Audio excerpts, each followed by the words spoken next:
રક્ષાબંધન એટલે કે ભાઈના હાથ પર બાંધવામાં આવતો પ્રેમ, વિશ્વાસ અને લાગણીનો દોરો. આજના આ પવિત્ર અને પાવન દિવસ નિમિત્તે આપની શાળા શ્રી પરિશ્રમ વિદ્યા મંદિર રાણા કંડોરણાના પ્રાંગણમાં આ પર્વની આહલાદક ઉજવણી કરવામાં આવી છે. બહેન અને ભાઈના સંબંધનું પ્રતીક એટલે રાખડી આજે ઘણી બહેનોએ પોતાના ભાઈઓને બાંધી. મિત્રો, શું તમે જાણો છો કે આ રક્ષાબંધનની શરૂઆત ક્યારે અને શા માટે થઈ હશે? અને આ બહેન દ્વારા ભાઈની કલાઈ પર રાખડી બાંધવાની શરૂઆત કોણે કરી હશે? તો આવો આ માટે હું તમને એક કથા સંભળાવું. તો વાત છે આપણા સૌના પ્રિય દ્વારિકાધીશ, દ્વારિકાના રાજા અને જગતના તાત. હવે તો તમે સમજી જ ગયા હશો કે વાત છે આપણા ઠાકરની. શ્રી કૃષ્ણ અને શિશુપાલ વચ્ચે જ્યારે યુદ્ધ થાય છે ત્યારે શિશુપાલનો વધ કરવા માટે શ્રી કૃષ્ણ પોતાનું સુદર્શન ચક્ર ઉપયોગી લે છે.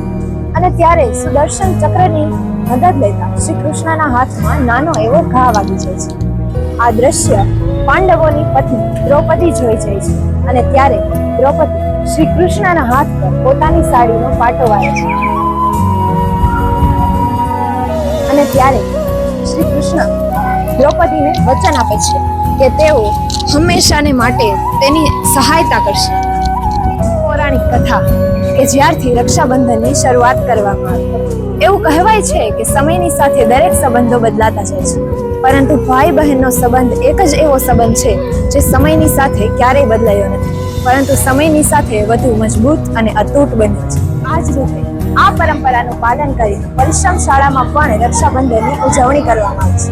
તો ચાલો મારી સાથે તેના થોડાક દ્રશ્યો નિહાળીએ.